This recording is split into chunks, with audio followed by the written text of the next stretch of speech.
Alright, welcome back everybody once again. Um, so on 0.23 they added tweakables like I said in the last video. They also added this new Rapier engine right here. That cool looking thing. What it is it's a rocket engine that can either use oxidizer or intake air as its oxidizer. And then it uses liquid fuel as always, blah blah blah blah. So, to show both the tweakables and the Rapier engine all in one, I'm going to make a plane that flies and goes fast. Probably not the fast part, but it's going to fly. Alright. One downside to the Rapier engine is it does not produce electricity. So we're going to have to pack a battery with us. Not that tiny little thing. Click. Place. There we go. Okay. We're going to throw that on there. I also like to have some extra nose control just in case. Not that one. I keep clicking the wrong part. That one there. Nose cones also. They've been actually done right. They actually work now. So we have battery, SAS just in case. Also the torque from that. To show the tweakables on how they work on wings, I'm actually not going to use SAS to show you all that. So, now we want to actually have a body for this thing. So, see if there's any cool new things in structural. Just the same. Got the structural fuselage, which really does nothing. So we're going to go ahead and add. What I do is I use a full fuel tank like that, and then just a normal jet fuel tank here. Okay. The Rapier engine is considerably weaker than most, so I'm going to go ahead and throw on a bicoupler so we can add two of them. Okay. Throw on two of them. Bam. And actually, yeah, that would be fine actually. Alright. Now we gotta find our center of mass, which, it's a little far back than I'd like it, but it'll work. We're going to be using this fuel first, meaning that this side is going to get heavier and will nose down a little bit. To make it so we use that first, I'm actually going to use a fuel line. And I'll make it symmetrical so it looks nice. Just turn that out so you can see what I'm doing. Come up here. And it wants to be dorky. There we go. Bam. So now, as the engines pull fuel out of this one, which it will do, it pulls from the forwardmost tank. This one will fill it back up. So all of our weight's going to be there in the front, which is good. Very, very good. From my last videos and everything, you all should know that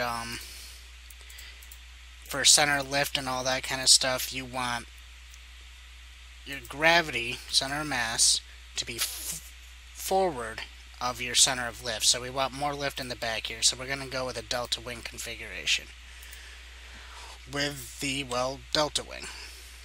And let's make it a little bit bigger so we have some more lift and whatnot. So we'll throw that on there. Structural wing here. Up here in the front. We'll just make it clip there so it looks kind of nice. Throw this big boy on there. And then the control surfaces, always need those. And I can never remember, there we go, which way to flip them. Bam. Now we check center of lift. And we are pretty much right where we want to be. I do want a little bit of extra nose authority, so I am going to throw these on there. And I think I'm going to have them pointing, no, like that. So they're angled down, so we're not getting too much lift off them, but we have those control flaps for nose authority. Let's put some struts from the center here out to the wingtips just to keep things stable. We'll throw on our RCS blocks out here and up here by the cockpit for one burn space, which is what I'll show you guys the true potential of the Rapier engines. This right here, I'm just showing you the tweakables part of it and everything. Alright, and then, as everybody always knows you need, is vertical stabilizers. And I'm going to plop them something like that. Okay, now that got pulled back too far, so I am actually going to fix these. You know what, we'll go dead center here, because like I said, center of gravity is going to slide forward as we're flying. Also going to be adding the landing gear. The ones in the rear you do want dipped down a little bit, but not too much. See if I can remember which way these go. And right there. Nope, not quite. Oops, wrong button. Just like that. You hold shift and the direction you want it to rotate for fine control like that. Okay, checking this. Center lift is a little bit behind center of mass, so that's good. Everything looks fine. We got struts on the wingtips. I'm going to add a couple more struts here from the cockpit to... Can't really attach to anywhere, so never mind. Alright, now without me touching tweakables or anything, all these flaps and everything will just do what they do. Actually, that worked. I don't know how I just did that. It's going through, whatever, it works. Alright, so without me touching the tweakables, all this stuff, all these flaps and everything will try and help me steer regardless of what direction I try to steer. So we'll do YouTube, Rapier, and twerkables. Okay. Yes, I said twerkables, deal with it. Oh, we did forget something. Good thing I caught myself. We need air intakes, and I always like to go with at least 4 of these. And we'll do it something like that. Alright, so battery, control, nose cone, flaps, all that, boom, boom, boom, boom. Fuel, plenty of it. Save, and let's go ahead and launch it. In the wonderful loading screen of wonders. Alright. I saw the engines bounce there a little bit. We might have to strut that up or something. Pull up resources for intake air and all that, and we'll throttle up and get moving. Notice how I'm not using SAS, and when I pull back hitting the S key, you can see these 2 flaps are actually trying to do their thing, which is wrong. They shouldn't be doing anything. They're vertical stabilizers. During roll, they also shouldn't be doing anything, but they are. You can see them moving. It's hard to see because, well, we're rolling. But during up and down movement especially, those flaps should not be doing anything. These ones up here should be doing the up and down. These ones, yes, but not so much. Let's put the gear away. This is actually pretty stable. I mean, it's flying pretty straight without me using SAS, which is good. Let's check to make sure. Alright. For some reason, it's still pulling out of that one, though. I don't like that. Maybe the fuel lines didn't get attached correctly. But to fix that, I can just click the little triangle there, and now we'll start pulling from the rear. So, as you can see, without the tweakables changing anything, the flaps just kind of do what they want to do, with no regard to actually how the plane is supposed to work. Alright, so let's go ahead and go back to the spaceplane hangar and use those tweakables to tell the flaps what their actual job is supposed to be. Alright, so we come here, right click these. Now the only things these 2 are supposed to be doing is yaw control. So we deactivate pitch and roll. They should not respond to pitch and roll at all, ever.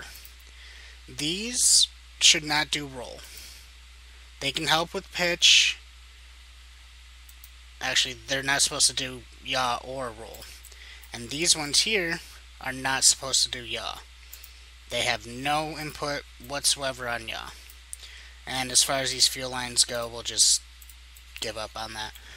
We noticed that there was a problem with bouncing of the engine, so we'll try and strut them together like that, and then we will add struts if it pays attention to what I'm telling it to do. From here to there. And a couple more struts if I can line them up on this right here from there to there. Oop. Yep, struts aren't listening. Structural pylon. That should click it. And then we put it on just one. And we'll throw it on. Why did my symmetry turn off? There it goes. Put it right there. That way we can attach the engines up to there. And I forgot to there. Derp to there. Alright, now we actually have some structural stability. And we'll actually be able to do some pretty good maneuvers and whatnot with this. So let me attach there. There we go. Now we got some structural strength going on. Check my center of mass and lift again. We're all good there. Save. We did the tweakables. We can also unlock steering. Bam. I'll show you what that does out here. With the steering unlocked, that front wheel now can actually turn for us. See how it's turning? I'm just using A and D to turn that wheel. If it was locked, why is it? There we go. Lock steering, it's just like it was in the past. It doesn't move. So unlock steering, and now we can steer. We want that locked when we're taking off because we want to go in as straight a line as possible. And I just clicked off my screen. That was wonderful. Okay. So now that I showed you, okay, that structural pylon was actually a decoupler. Oops. Oh well. We'll be okay without it so long as it doesn't kill us. Okay, it's gone. It won't kill us. We're fine. So we pull up, and as you can see, during pull up and with pitch control, I should say, these guys aren't doing anything. Only ones that are the front ones and the rear ones here.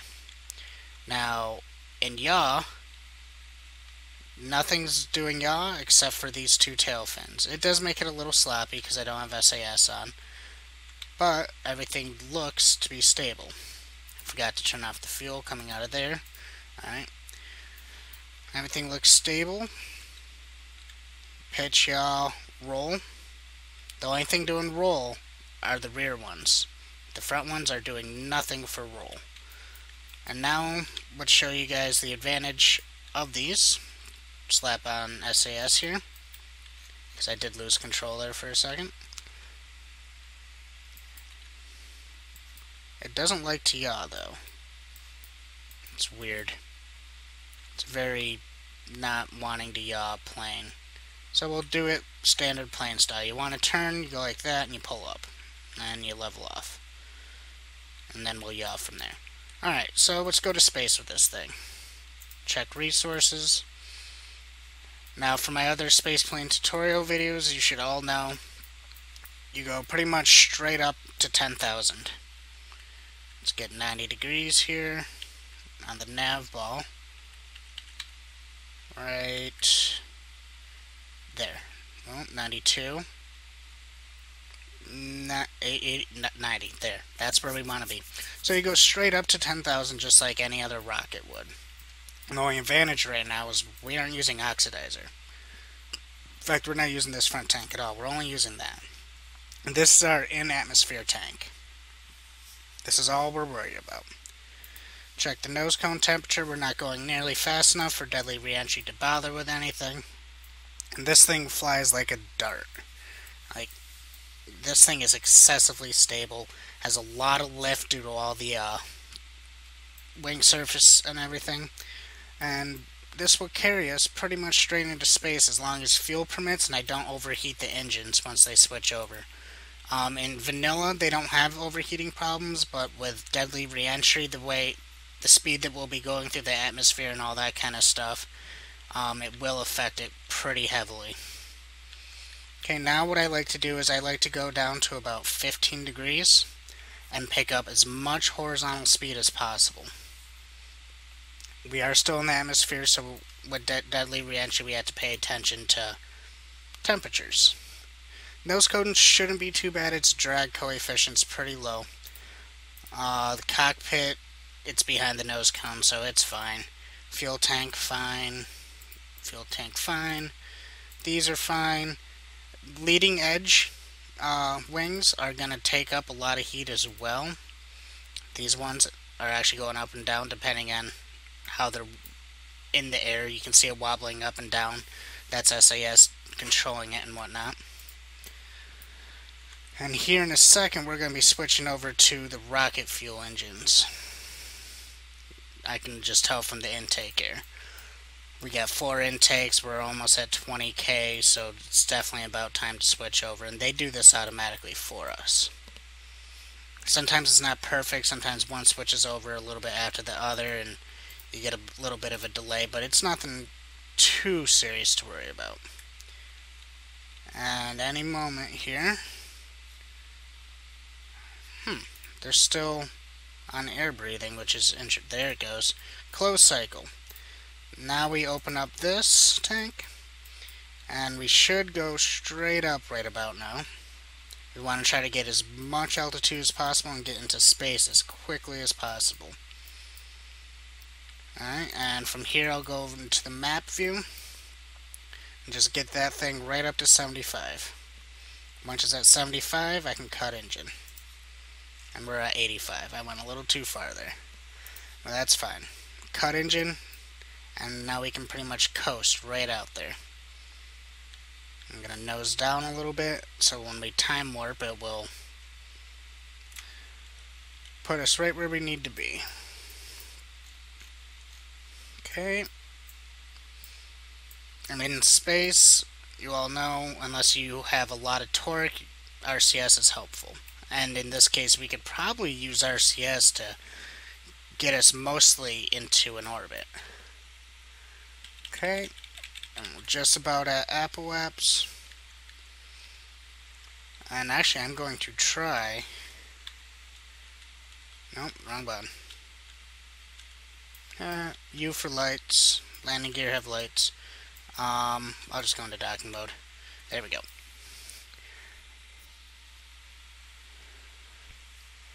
And we should... I'm just gonna use this very lightly to get us right where we need to be. I'm gonna point down a little bit too. And that's a trick to get your periaps up a little bit higher if you have altitude to spare. Okay. Let's give it a real good boost here. We're almost out of oxidizer, and we are out. So the rest of this has to be done with RCS. So I'm going to put a node, and hopefully we have enough. Let me adjust this here. There. Hopefully we have enough to do that. So out here we point right at it, switch to docking mode, and just start going. I will use... Oops, wrong time warp. I will use ×4 time warp to make this go a little bit quicker and see if we can't get into an orbit using our monopropellant, which actually the space shuttle does use. It uses monopropellant to get that final orbit. And we just dropped into atmosphere, so more than likely this is not going to work. I didn't pack enough fuel with us, and I actually made the approach a little messy. I went higher than I really should have gone. And yep, we're gonna dive right down into the atmosphere. So let me do that. Gotta get this thing set up for re-entry. Hopefully my things don't melt off here. Actually, I'm using deadly re-entry because the game was a little too easy for me originally. Everything looks like it's gonna survive though. Go ahead and put a turn on it. As you can see there, all I did was roll. It's turning for me. These are switched to air breathing. Temperature's coming back down to normal. You can get rid of that node actually. Alright. Seem to be doing pretty good so far. And I'll bring it down for a landing. And that is the new Rapier engine. You have to plan pretty far ahead to make it work and everything. I needed to carry more fuel. And it looks like we're having stability issues here, so let's see if I can't level us out here. I believe, yes, these do have gimbals, so they can help you stabilize. And now we're just going to cut down into the atmosphere with them. And it looks like a better landing spot over here. Mostly because the plane wanted to go this way. So we're going to come down. Nothing special. This thing doesn't want to nose down, though. It'll nose back. It really wants to flat spin, and I'm fighting it.